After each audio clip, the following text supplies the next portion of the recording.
Should you pay off debt or save first? The smart way to decide. They say money is simple. Spend less than you earn. But when you're standing in front of two paths, one labeled pay off debt and the other save first, simplicity disappears. You freeze. Every paycheck feels like a tug of war between what you owe and what you dream of. One voice says, kill the debt fast. Interest is stealing your future. Another whispers, save first, life happens, and you'll drown if you have no safety net. Both sound right. Both feel urgent. So, what's the smart move? The truth is, the answer isn't just about math, it's about mindset, risk, and peace of mind. Because the wrong choice can trap you in years of financial anxiety, while the right one sets you free. In this video, we're going to uncover the smartest strategy, not just for your wallet, but for your life.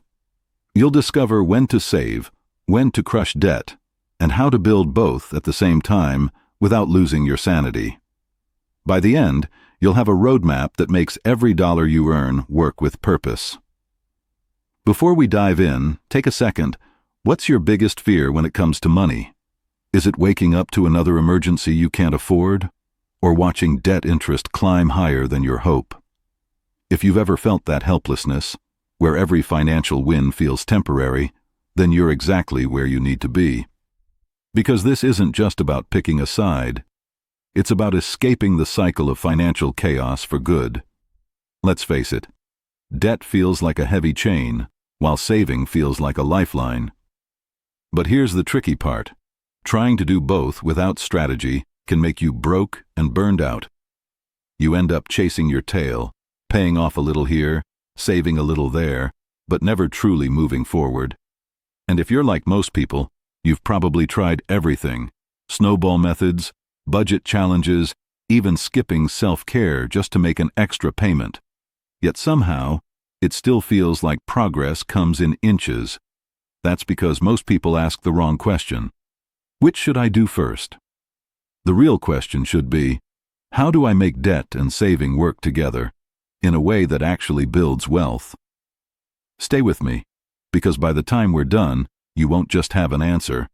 You'll have a new way of thinking about money that puts you back in control. So hit that like button if you're ready to break free from confusion, and let's start with the truth. Most financial gurus don't tell you paying off debt too fast can make you poor, and saving too soon can leave you broke. The smart path lies in balance, and we're about to uncover it, step by step. The biggest trap most people fall into isn't choosing wrong, it's choosing blindly. They rush to follow what sounds smartest without looking at their full picture. Paying off debt aggressively feels productive. You see the numbers drop, the balances shrink, the progress looks real. But what happens when your car breaks down, or you lose your job? You're forced to swipe your credit card again, erasing months of progress overnight. Suddenly, your debt-free plan turns into a vicious loop of pay, pause, panic, repeat. That's why saving before or alongside debt repayment isn't laziness, it's insurance. It's protection against life's surprises. The real goal isn't to be debt-free fast, it's to never go back into debt again. Think about it. If your savings account can't handle even a small emergency, every setback becomes a financial earthquake. You don't need $20,000 saved. You need a cushion, a few months of peace, a small emergency fund that whispers, "You're safe." Because safety is the foundation of smart decisions. Fear is what drives impulsive ones. Now, let's explore this logically. Imagine you have $1,000 extra a month. You could 1. Throw it all at debt, but then you have zero cash for emergencies. 2. Save it all, but your debt interest keeps growing, slowly eating you alive. 3. Split it strategically. Save a little for security. Pay off what costs you the most. The third option is the intelligent middle ground, what I call the freedom balance. Here's how it works. First, build a starter emergency fund, $1,000 to $2,000 minimum. This stops new debt from sneaking in. Next, focus on high-interest debt. Credit cards, payday loans, anything above 10%. Those are financial vampires. Kill them first. Then, once the pressure eases, Start growing savings while paying off lower interest debt, like student loans or car notes. This rhythm creates financial breathing room. You're not trapped by fear, and you're not drained by interest. You're finally playing offense and defense at once. But here's where most people fall apart. They don't understand the emotional side of money. Debt isn't just numbers, it's guilt, shame, and stress. Saving isn't just security, it's self-trust. When you save before you're supposed to, it feels wrong, but it builds confidence.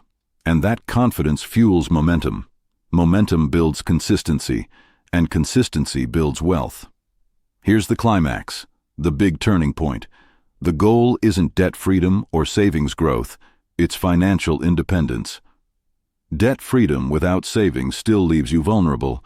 Savings without killing debt still leaves you enslaved. Financial independence means having both, control and capacity. It's when your money works with you, not against you. And this is where the smart decision becomes clear, not emotional, not impulsive, but strategic. You save to protect yourself. You pay off debt to free yourself.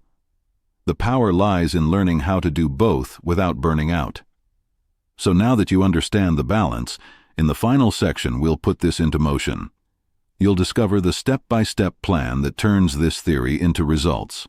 The same framework used by people who go from broke to financially bulletproof. Stay tuned, because the next part is where everything comes together, the transformation that makes your money finally make sense. Now that we've uncovered the truth, that freedom means balance. Let's bring it all home. You can't build financial peace by reacting to fear. You need a plan that gives you direction, control, and momentum. So let's transform theory into action. Here's the smart way to decide, step by step. Step 1. Know your reality. List every debt you owe, the balance, interest rate, and minimum payment. Then total your monthly income and expenses. Don't skip this. You can't win a game you don't understand. Most people think they're bad with money when they're just uninformed. Knowledge turns fear into power. Once you see where you stand, you'll realize you're not stuck, you just need structure. Step 2. Build your emergency shield. Before paying off any major debt, save at least $1,000, $2,000. This is your do-not-touch buffer. It's not for vacations or gadgets. It's for life's curveballs, the flat tire, the doctor visit, the surprise bill. This fund gives you breathing space and breaks the debt cycle before it restarts. Step 3. Attack the high-interest monsters. After your mini-emergency fund, channel all extra cash into killing high-interest debt, especially anything over 10%. Use either the avalanche method, highest interest first, to save more on interest, or the snowball method, smallest debt first, to build emotional momentum. Choose whichever keeps you consistent, because motivation always beats math if it helps you stay in the game. Step 4. Balance as you grow. Once high-interest debts are crushed, split your focus. Keep saving for 3 to 6 months of living expenses while making minimum payments on low-interest debt. This is the real freedom stage. You're no longer surviving. You're building security. Every month your stress drops, your control rises, and your confidence compounds. Step 5. Automate and multiply. Set up automatic transfers to both savings and debt payments. Automation turns discipline into a habit. Then, look beyond debt, into investing. Once you're out of high-interest territory and have 3 to 6 months of savings, start investing in index funds or retirement accounts. Because money sitting still is losing value, but money in motion creates wealth. And here's the transformation. You stop living for someday. You stop juggling guilt and fear. You move from reaction to control, from chaos to clarity. Every financial choice becomes intentional. That's when you realize financial freedom isn't about luck or income level, it's about order. You can make $40,000 a year and be freer than someone earning 6 figures drowning in lifestyle debt. So what should you do today? If you have no savings, start with your emergency fund, even $20 a week. If you already have savings but crushing debt, start attacking high-interest balances now. And if you're stuck in indecision, Use the 50-50 rule, save half, pay off half, until you find your rhythm. The smartest financial move is always the one that keeps you consistent, because consistency, not perfection, is what builds wealth. If this video helped you rethink your approach to debt and savings, don't keep it to yourself. Share it with someone who needs to hear this today. And if you're serious about mastering your money mindset, hit that subscribe button, because in the next video, we'll dive into how to automate your entire financial life so your money grows even while you sleep. You're not behind. You're just one decision away from financial peace. Start now. Your future self is waiting.